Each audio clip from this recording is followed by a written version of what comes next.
All right, we're sitting here with Earl Watkins, drummer from San Francisco, many years, and member of the board of directors of the local Sex Musicians Union.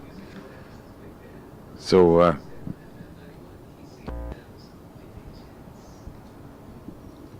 now this, I do have a picture with Muggsy on it, and Pops and Jimmy Archie and Hines.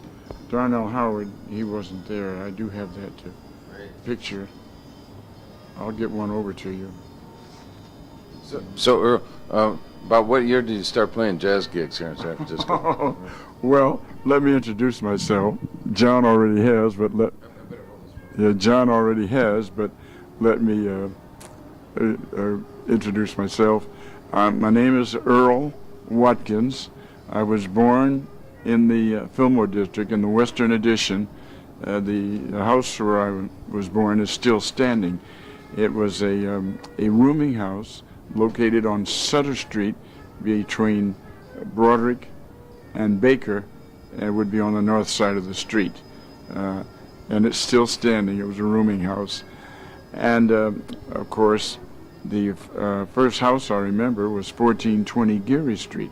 That's where this high-rise, it's a senior, I guess, assisted living high-rise complex called the Sequoias. And it was that was 1420 Geary Street. And although I didn't start playing jazz, it seems to me is that that's where I first recall sort of being introduced to music. My mother played the piano, and my father played the ukulele, and he would sing. He would do the songs of the day, and plus a recitation, "I'm waiting for ships that never come in," and then they would. See the black families. We all knew one another. Our black population at that time. See, I was born in 1920, so say starting around 1925, if I can. The families were the black population were pretty small, and all the families, we all knew one another. And the families, they would entertain in the home. They would have, every home had a piano. My mother, as I said, played the piano. We had an upright, and as a matter of fact, there was a player piano with the piano rolls. And so what I would do as a kid, I would put the rolls in and I'd pump the pedals, and I'd listen to the piano, and I'd watch the keys, and even try to follow, with your fingers, how you do. And also we had a wind-up phonograph, and we had records. We had records of Louie, records of Fletcher Henderson, records of Paul Whiteman, then records of the Amos and Andy and the Two Black Crows, and so that was your entertainment. It was that plus the theaters. You go to the theaters, and they would have musicals. They would have you'd have singing and tap dancing, and stories with a musical background. It'd be a love story, maybe some struggling artist and his girlfriend, and he's trying to get a hit, if it's a pianist or if it's a composer. So you had all this exposure. Then if you went downtown to, say, the Golden Gate Theater or the Warfield Theater, the California Theater, in later years, the Fox Theater, the Orpheum Theater, the Curran Theater, the Alcazar Theater, I mentioned the California Theater, the Castro, they all had music. There was music. You had pit bands, and you had vaudeville. Golden Gate was the vaudeville theater. You had acts coming through. I saw the Mills Brothers perform there. I saw a Duke's band, back in the early 30s, because as kids, you had a house band, Horace Height and his Musical Knights. They would not only play the shows, but they would also put on their own performances, and they had a chorus within the band, and then they had the King Sisters, the singing group, and Alvino Ray, he was featured on the electric guitar, not only the acoustical type, but your the slide, what am I trying to say, John?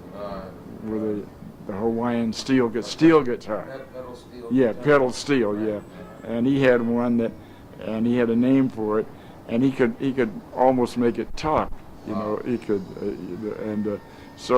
and then when acts would come through, different acts, you'd have animal acts, you'd have musical acts, you'd have a musical act would come through where there'd be a whole family where everybody played musical instruments, and the trombone player would take the trombone apart and end up with the mouthpiece. The trumpet player, he would have maybe 2 trumpets or 3 trumpets. They'd have a special, the mouthpieces would have a special brace, one mouthpiece with pipes leading the other horns, and the guy would be playing maybe 3 trumpets at the same time. It was a theatrical gimmick. And our clarinet player, he'd be playing the clarinet, and he'd take the bell off, then he'd take the joint off next to the bell, then he'd take the first joint off, then he'd take the barrel off, and he'd end up playing with the mouthpiece, you know. And the band would be, they'd have a special selection, something kind of fast and showy. All vaudeville. I don't know.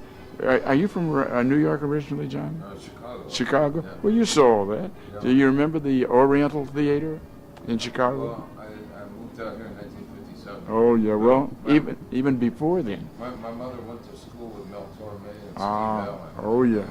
Well, Chicago was also famous. Father Hines, he played at the Grand Terrace there in Chicago on the South Side. Very famous club owned by Al Capone. And but anyhow, getting back to San Francisco and our exposure to music. So we had all this exposure to music.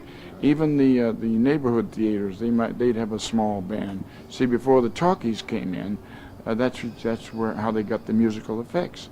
Where would Duke Ellington and Count Basie play when they Well, when they came, of course, that was just before the war. They would play the Golden Gate Theater, and also they would play Oakland. They would play Sweets Ballroom in Oakland. Sweets. Yeah, see, they'd come to Oakland and do Sweets Ballroom. Then they would go to Hollywood and make a picture. Because, see, the Eastern bands, that's when they came out here. The Glenn Miller Band, the Jimmy Dorsey Band, Tommy Dorsey's band. See, they played the Eastern Circuit, and the transportation costs were so high with the full band and all the roadies and all the managerial staff and the wives and everything. So to get them out to the coast here, they would, if they had a contract to do a movie, then they could bring the whole entourage out. And then when they would do the movie, then they would do a trip right up the coast, starting down in San Diego. Mm-hmm. See what happened, your agents out here, then once they knew the band was coming, then they would contact the managers and agents, they'd get together and they'd set up a tour. And the band would do San Diego, Los Angeles, they'd play the Palomar Ballroom. That was before the Palladium. The old Palomar burned down, and that's another story. Charlie Barnett was playing there in 1939, and they were going to set a precedent. For the first time in the history of the Palomar, they were going to hire a colored band, Count Basie's band. They came out here and they did Sweets Ballroom, and then they went down to Los Angeles and they did the picture, and they were going to play the Palomar. Well, Charlie Barnett's last night, they left, and they were going to come back the next morning and get their instruments. The place burned down. Wow. So what happened with Basie? Basie came back up here to the Bay Area, and he played the fair, because we had the exposition going at that time, the World's Fair. Mm-hmm. And they had a pavilion out there, plus a ballroom. So Basie's band, they were here for, I guess, maybe a month or maybe even longer. But they would play the pavilion at noon outdoors, and then in the evening they would play inside in the ballroom inside. So anyhow, I guess I'm kind of getting ahead of myself a little bit. But this was our exposure. See, at that time I was 19 years old, and I had been in the union for 2 years, and I was just sort of trying to get my feet wet in the music business. But going back in time, back to the early days when I was just a kid, You see, we had, in the days of the talkies, there was always music. Even the neighborhood theaters, they would have, a movie would come, and you'd have a piano player, maybe that played, sometimes a score would come with the movie. Other time, the pianists, they would make up their score to fit whatever was going on the screen. Then sometimes you'd have piano and drums, and the drummer would have various traps. He'd have a sheet of or sheet metal that he'd rattle to simulate thunder, and then they'd have wooden blocks for the horse hoofs, you know, da-lut, and then sometimes they'd have piano drums, and they'd have a horn, maybe a reed player, and he'd have all the different saxes and clarinets, and then they would have the whistles, you know, the whistles, and they would have train effects, and then as depending on the status of the theater. See, the smaller the theater, the smaller the group. Some just pianists, but as the neighborhood theater with more status, they would have maybe you might have 6 or 7 pieces. The New Fillmore Theater, they had a band. The American Theater, they would have a band, and they all had stages and places for the orchestra. Some had the pit, some had just an area where the band would play. So we had all this exposure to music. And then, of course, the movies, they would show the bands, and you'd watch, and the phonograph records, of course, were big, because we all had wind-up. Some people had electric phonographs. They had what were the state-of-the-art of the day, and they would have Louie and Fletcher Henderson, and in later years, the mid to late 50s, when Basie came on the scene, you'd have the Basie records. Before that, you'd Jimmy Lunsford, Erskine Hawkins. They all had, that was the big thing. In the black neighborhood, you know, we'd have all the black bands mainly. Some of the white bands, they would have black arrangers. And so their arrangements and songs were such that your collection, you'd have all these, but we always had good jazz collections. And then we had because I started collecting records, I guess I was I was maybe 14 or so, and they had we'd buy secondhand records. There was a record shop on Eddy Street between Jones and Taylor, and there was an elderly fellow there, and he was hip to all the jazz records, and you'd get all of these odd labels. I had records by the Savoy Sultans, you know, that was the intermission band for the Savoy Ballroom, going back to 1934, and Doc Wheeler and the Sunset Royals. I had his records. I had records of Fletcher Henderson's brother, Horace Henderson. Excellent recordings. And and then we had our radio station, our jazz station, which the equivalent of today's KCSM and yesteryear's K-Jazz. We had a station called KRE, and the transmitter was in Berkeley, right there on Ashby Avenue, just before. What was that on the dial? I don't remember, but KRE. So if you KRE, they still have that frequency. They might. The transmitting tower is still there at the foot of Ashby Avenue, just before you go onto the freeway in Berkeley. There's a tower. But anyhow, they would have a Dixieland segment, the Moldy Fig segment, and they would have Clancy Hayes and Lou Waters and Bob Scobie, and they would play Muggsy Spaniel records and the current Dixieland. Bob Crosby at the time, his band was considered to be a kind of an upscale Dixieland style. Tommy Dorsey's earlier bands, they leaned more toward Dixieland than swing. Right. But then they had the other segments where they featured the colored bands. You'd have Andy Kirk. They had not only black bands that would swing, but you'd have black bands that played love songs. and really beautiful melodies with the singers. The Andy Kirk and his 12 Clouds of Joy, Mary Lou Williams was in that band, and Smith, the guitarist with, no, not Johnny Smith, the other wonderful Smith who played with Bill Davis. Yeah, he came to the Blackhawk in later years. During the war years, he came to the Blackhawk, and he had Chris Columbus, Sonny Payne's father, on drums, and Floyd Wonderful Smith, playing the guitar. Yeah, he had a record out that was a hit called Floyd's Guitar Blues, and he did on the steel guitar, and with the Andy Kirk band. So while Bill, he played with Count Basie? He arranged for Basie.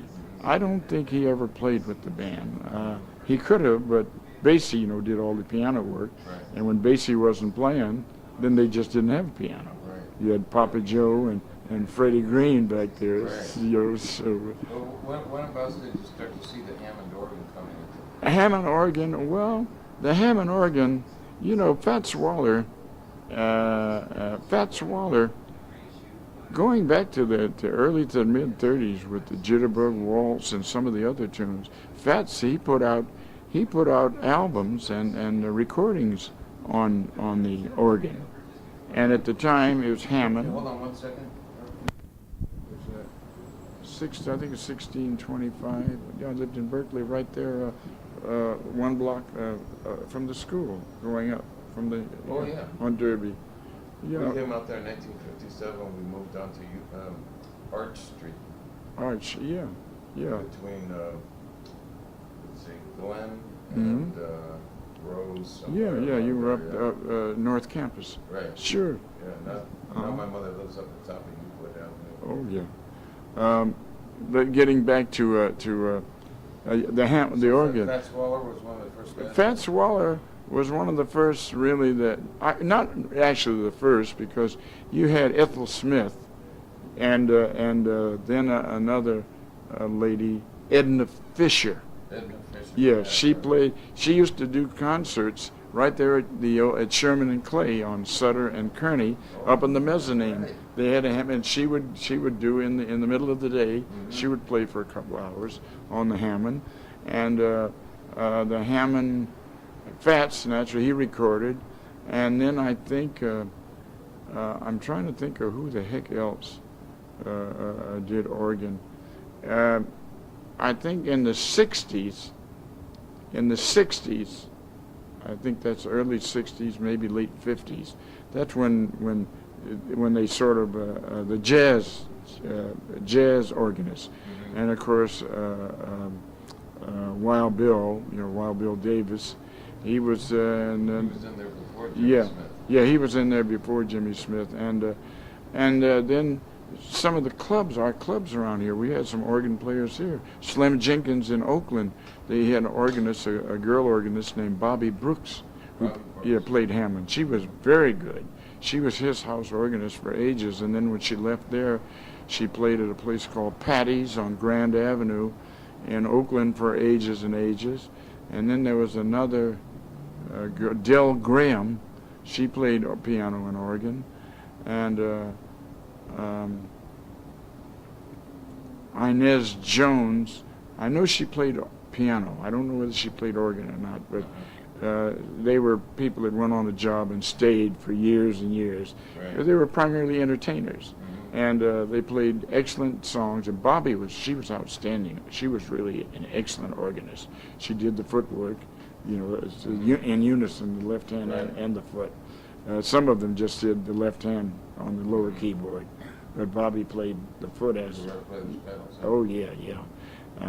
And I would say jazz became popular, organ became popular, because see what happened, as you know, the big bands after the war, then the economics came into the picture, and so then they couldn't afford them because the servicemen were coming back, and instead of blowing their money and packing the clubs, and everybody partying, either celebrating because maybe you had to go off to war and you might not come back, so let's party. And then when they came back after the war, let's party, the war is over. But see, so a lot of the servicemen, they were getting married, starting families, going to school on the GI Bill, and see, with that huge number of men coming back, why, and with the war industry shutting down, why then the war money was kind of cut off. Yeah, right. See, and so the people. So the ensembles started getting smaller. Yeah, and then the new movement, Diz and the Bird, and the new smaller groups. Coleman Hawkins, of course, was a smaller group. Then you had Don Bias and all the different saxophone players. Lester, the Prez, he left basically because he got drafted, and I don't know whether he went back and then left again. But anyhow, Prez, he was touring with a small group, so the venue became smaller and smaller. The bebop groups were quintets at that time. You got down to quintets, sextets, and then of course rhythm and blues started to come into the picture, and then Les Paul invented the. Oh well, that was yeah, that changed things around. And then the doo-wop groups, and the rhythm and blues groups, and then when rock and roll came into the picture, say in the mid '60s, when these youngsters and they started having these lead guitar, rhythm guitar, electric bass, and drums, and that was it. And with and loud. Johnny Otis, was he from the Bay Area? Johnny Otis originally, he was from Berkeley. He's from Berkeley? Yeah, Johnny Otis and we used to hang out at San Pablo Park when we were just teenagers. And John was going to high school, and I was going to high school over here in San Francisco. And every Saturday over at the San Pablo Park, they would have jam sessions. Wow. And you'd go over there, and Bernard Peters would be playing drums, and a guy named Pops would be playing tenor sax. Sonny Eisen would be playing piano. Bobby Osborne was just starting, drummer who later played with Saunders King. He was just starting to get his feet wet. I would sit in. Maurice Unger, one of our local guys. Maurice then, he was very, very young, and he had a big band, college band, and he would come down and sit in, play piano. And then there was Danny Boyle, who played drums, lived in Berkeley, the Boyle family. Danny later played at the 365 Club when it was a Bell, before Bimbo took it over. He played there. They used to have shows. Then Danny got into I guess insurance and real estate, and moved out to Lafayette or rent out there, and he eventually gave up drums.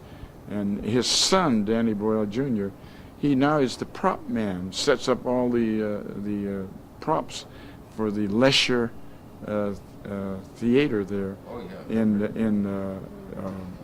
Walnut Creek. So yeah, and I had occasion to talk to him about his father a few years back. But Johnny, we all used to hang out and John played drums, and he played a little piano, and then he was fooling around with the vibes. And John, of course, was playing with the black band, Count Otis. Oh geez, and I've forgotten what they called themselves, but John, shoot, he was. He always hung around with the black musicians. Yeah, his original family name is Veliotis. They were Greeks, and they had a grocery store right there on Ward and Acton, I think. They're right around, just up a block or so from the San Pablo Park. Oh, that's how he got in the grocery business. Yeah. Well, I know he had a grocery up in Sebastopol. Yeah, he had a deli, and then I think they expanded it, and he started having shows out. Yes, And still doing his show on Keep You Paid? I think so. I haven't listened for a while. I saw Johnny, the last time I saw John was at the Ashkenaz for the Vista College. You know, they have a class there. They have a jazz class. I believe he's doing something once a week there. I think once a week or once a month. Well, maybe once a month, anyhow, that's the last time I saw John. I think his health is. I think he's suffering a little bit with having health problems right now. And Johnny and his wife Phyllis, I knew John and Phyllis long before they got married. And but Johnny Otis, and all of the would-be Tommy Keys, drummer, Wilbert Barranco and Ben Watkins and all those guys. They were professionals, and they were established, so they wouldn't make the part. But we kids, when you're teenagers, just starting out, we'd go anywhere to just try to play what little we knew. But one of John's sons is an excellent drummer. I played with him a long time ago, John Otis Jr. Johnny Jr. He went to Switzerland. John was around here for some reason or another. John, I don't think he was as close to the family as some of the others. The other, Nicky, his son Nicky, is the drummer now. He's bad. He's dynamite. Oh, yeah. Johnny Otis Jr., I never saw him play, but I had the occasion to send him bills for work dues when he played this area when I was working over at the Union. That was in the 70s and the late 70s, mid-70s, early 70s. When I went to work at the Union in '65 in Oakland, and then they shut the Oakland office down and transferred all of us, the personnel, over to San Francisco. So from '72 to '94, I worked in the office as an assistant. And I used to do all the billing and help people with contracts and all the steady jobs. My desk handled all the steady jobs. That was then. But we're back before then. How about all these gigs that were happening at the Blackhawk and the Terrace? Were they associated with the Union? Yes. See, at one time, the union movement in San Francisco was very, very strong. The bartenders, the culinary workers, the Teamsters, waterfront. We had two separate musicians unions, but the musicians union, everybody had clout. See, you had two separate locals? Oh yeah. When I joined in 1937. And I joined Local 6, but it had subsidiary written across the card. Wow. So we were a subsidiary, a segregated local. Oh, really? And prior to that, there was a black local that was a separate local. And they got into a court battle with Local 6. And of course, at that time, the courts were, you couldn't get any place. But anyhow, the Federation, they revoked the charter of the black local because they said they should have resolved the matter within the Federation or tried all means within the Federation before going to civil court. So they revoked their charter. They claimed they were in violation of the Federation bylaws, and so they set up subsidiary locals, and that was all across the country. Mm-hmm. And so then in the late 50s, we had the two locals. Well, the Federation sent a team out, and also the state of California.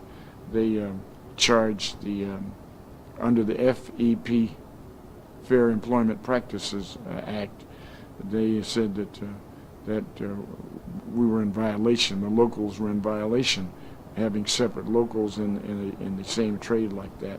So the Federation, Petrillo, sent a team out from the Federation, and our black board of directors and the board of directors of Local 6, we all met, and we worked out an amalgamation agreement.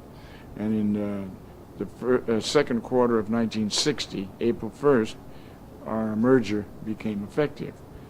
And then at that time, I was on the board of directors of the black local, and so I went into I served on committees for 5 years, and then in 1965, an opening came up in Local 6, and so I went to work at the Oakland office.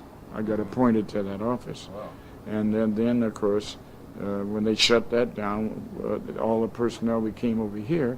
So since I've been in some kind of an appointed or elected position with the musicians union, various unions, since 1946. Wow, So yeah, in 1994, Local 6, they had they reduced the staff. And so I ran for the board of directors of Local 6, the present Local 6.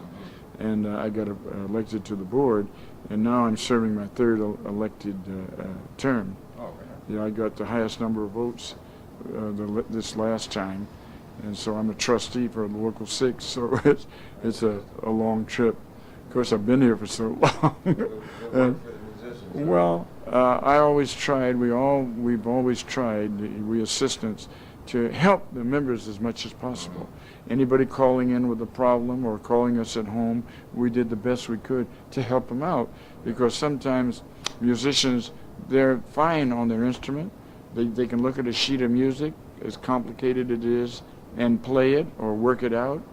But sometimes when it comes to the paperwork in the ordinary business or union rules or union regulations, why many of them, they're lost, because a lot of times you pick up the Federation bylaws, and one section says one thing, and another section there might be a slight different from local to local. Conflict, and each local, much more complicated. and Los Angeles more so.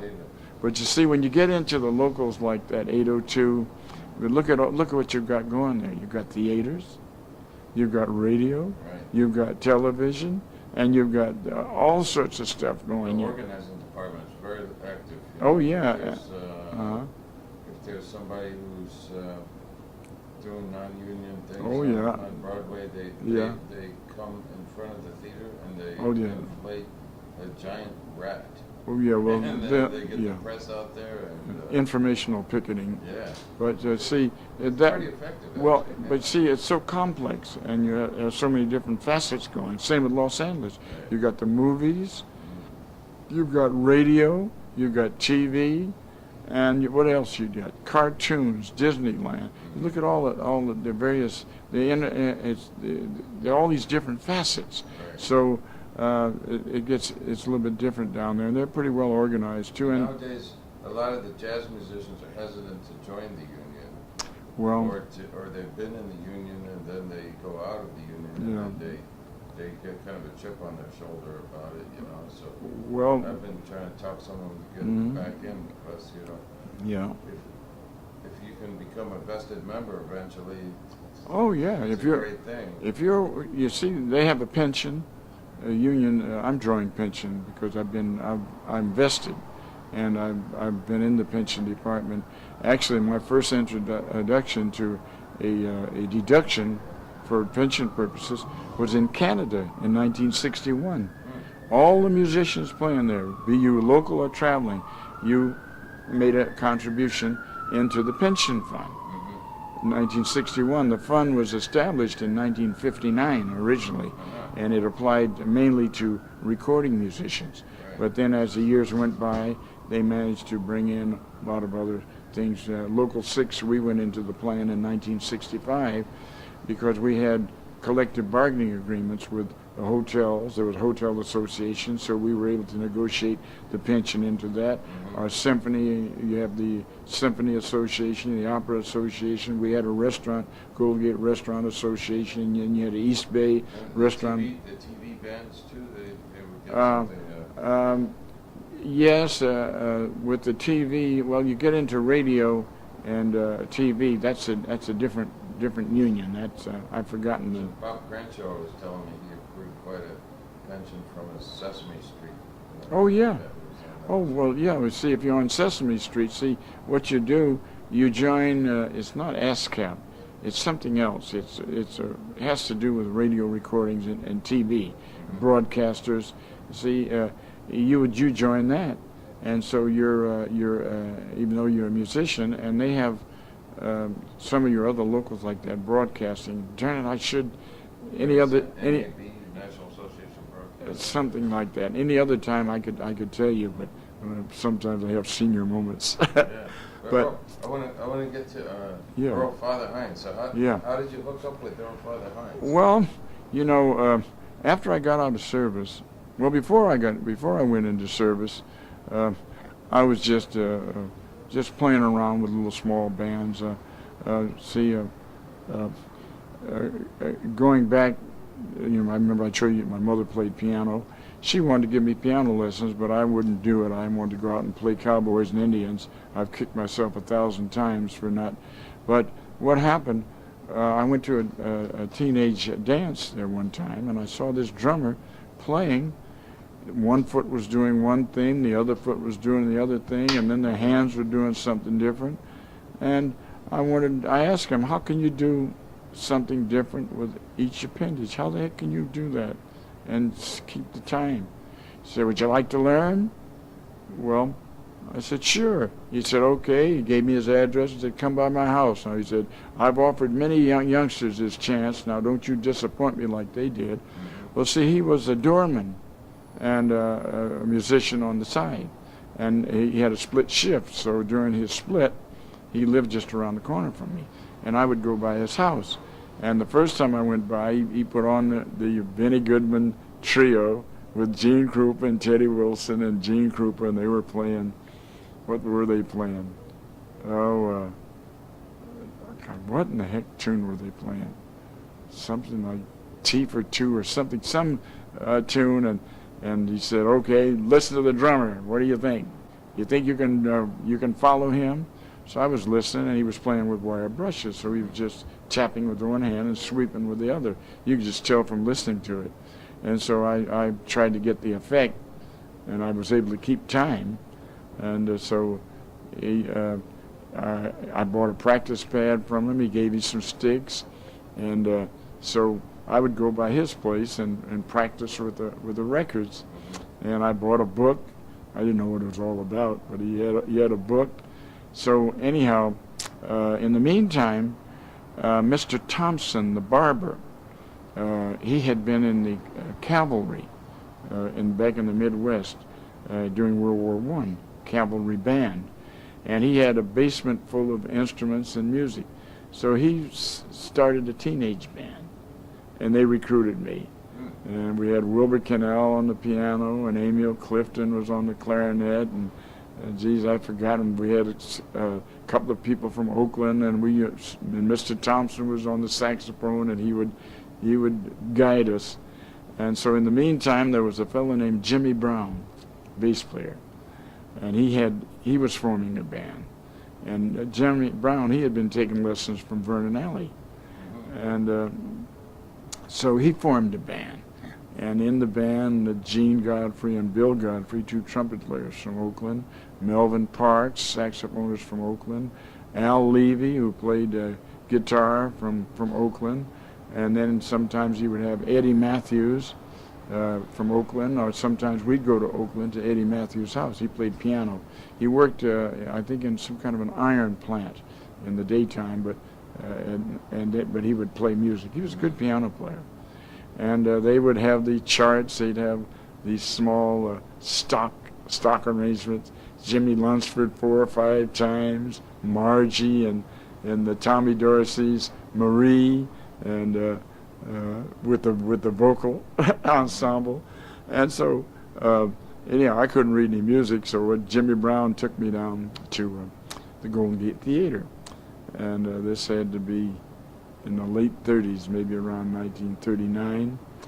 And so Bud Moore, around 39 or 40. So Bud Moore and Jimmy Moore, they were co-leaders of the Golden Gate Theater band by then. Horace Heidt had gone on. He had gone on to national acclaim. He had an amateur hour, and he was on radio. He had one of those amateur hours, and he would discover talent. Anyhow, so they took me down there, and Jimmy Brown, they introduced me to Bud Moore to see about giving me drum lessons. Well, Bud Moore turned me over to Jack Downey, who was the substitute drummer. See, if you played in the pit band, in the theaters, you worked 7 days a week. And you worked, it was on the 6th week. After the 6th week, you got 1 week off. And then they brought in the off-night band, or the substitute band. And Jack Downey was a vaudeville drummer with the substitute band, so I started taking lessons from him. So that's when he started teaching me the rudiments and teaching me how to subdivide the notes and teaching me a little bit about the single stroke roll and the open mama daddy roll and the paradiddle and the flam and the two-stroke ruff and the four-stroke ruff and he became ill after I'd had a few lessons, and so when he came back, by the time he came, he had some kind of a problem, really a very serious problem. But Jack was a good vaudeville drummer. He played with a heel pedal and mainly press rolls. You know, he didn't play the hi-hat or the ride cymbal very much because in those days, vaudeville drummers, they played a lot of rolls and rim shots and cymbal crashes because they had to catch the axe. But anyhow, so with the Jimmy Brown band, we would play little dances. We'd go to Stockton. Jimmy Brown's mother-in-law, she had a beauty shop and beauty parlor in Stockton, and she would promote dances and hire the band, and we'd go to Stockton and play.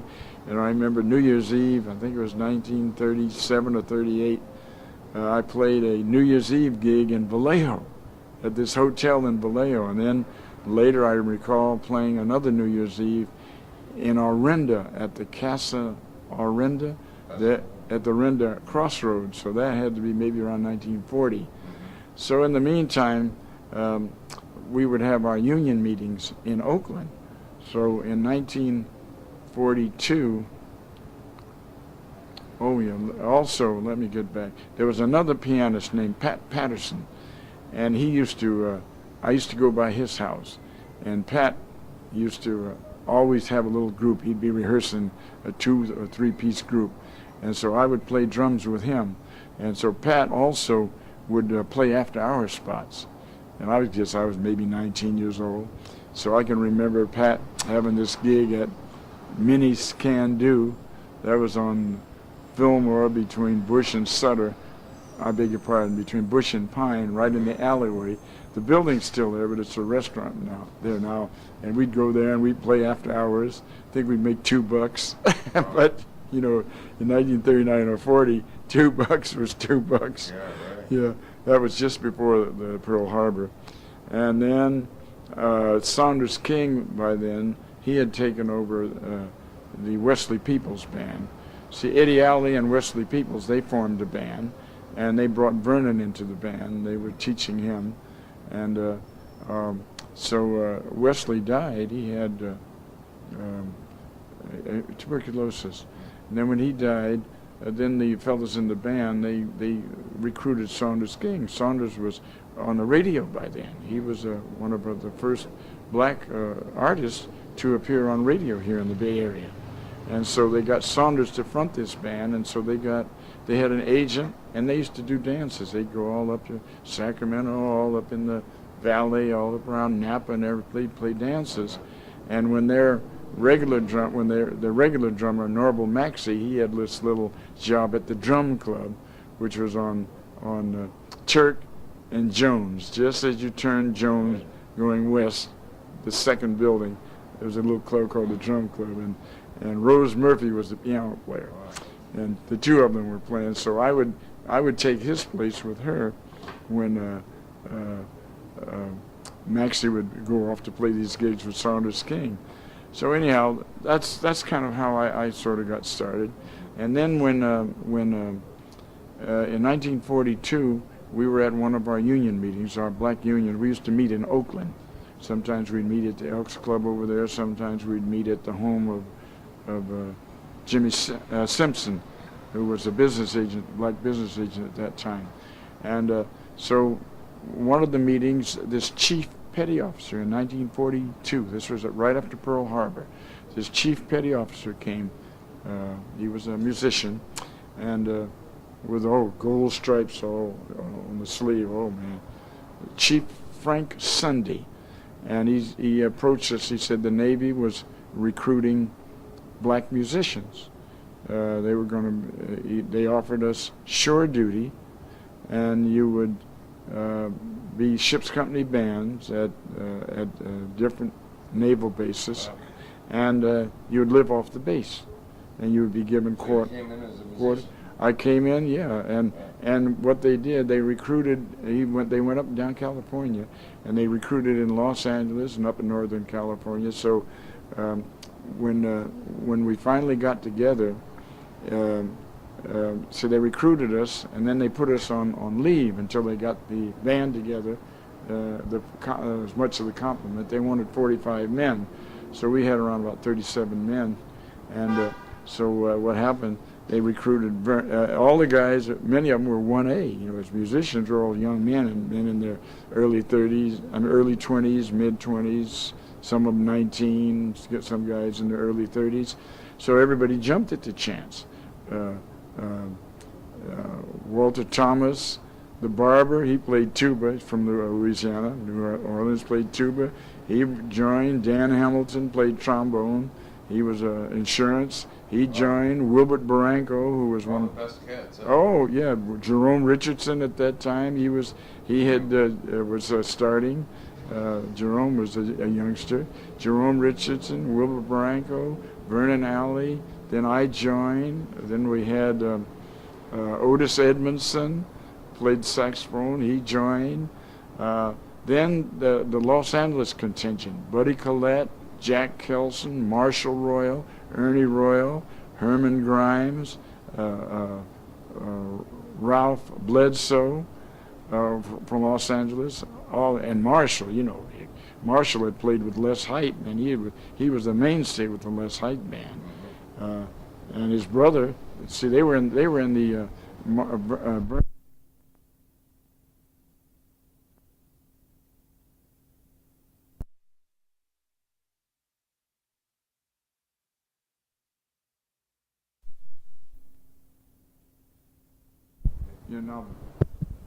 Vernon Alley and Marshall Royal and Ernie Royal, they were on the original Lionel Hampton's Flying Home, the one with that Illinois jacket solo. They were on that record. So that's the caliber of musicians that they were. And then we had Andy Anderson from Cleveland, a very fine. Then a fellow named Al Summers from Chico Hamilton, fine legitimate trumpet player. Then we had Fraser Scott, trombone player from Berkeley. He turned out to be a fine arranger. Then the two Godfrey brothers, Gene and Bill Godfrey, Melvin Parks, Curtis Lowe. Of course, I mentioned Jack Kelson and Buddy Collette. And so we had a band full of all stars. I hope I haven't left anybody out. And then in the meantime, later, after we had been there for maybe a year or so, then they filled out the complement. A group came in from the School of Music in Chicago. Pee Wee Claybrook was one of them. Albert Claybrook was one. Then there were several other fellows. There were 9 people in all to fill out a complement. One was Willie Humphrey, who ended up with the Preservation Hall Jazz Band on clarinet. And then there was a Filipino fellow, I can't remember his name, from the Philippines. He was regular Navy. I mentioned Otis Edmondson. Brown, Baby Boy Brown, we call him. He played saxophone and clarinet, one of our younger ones. A fellow named Jones played saxophone. Orlando Stallings, he was related to Ron Stallings, Stallings' cousins. Yeah, he turned out to be a first alto player in the second band. Okay, all right. Then when I got out of the Navy, anyhow, we used to. Well, I'll tell you what. You want to get into that other? You want to do that next time? Yeah. All right. Yeah, because you're running out of time. Yeah, unfortunately. Mm-hmm.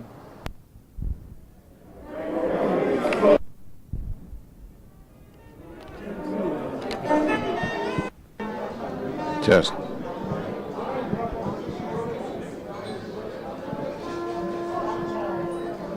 All right, we're sitting here with the great Louie Bellson in San Francisco. This is, what is this, Louie, the 14th or the 15th of August? 15th. 15th. I lost one there, you know. We're here at this new jazz club, beautiful club, Jazz Nouveau. And it's great to see you, Louie. How are you doing today? I'm doing great. It's nice to talk to you. I know you got a lot of friends that I know in New York, all over. Yeah. All over. Yeah. I just saw Angelo DePippo. You know Angelo? Oh, yeah. Yeah, and Marty Napoleon. Martin, oh, Yeah. boy.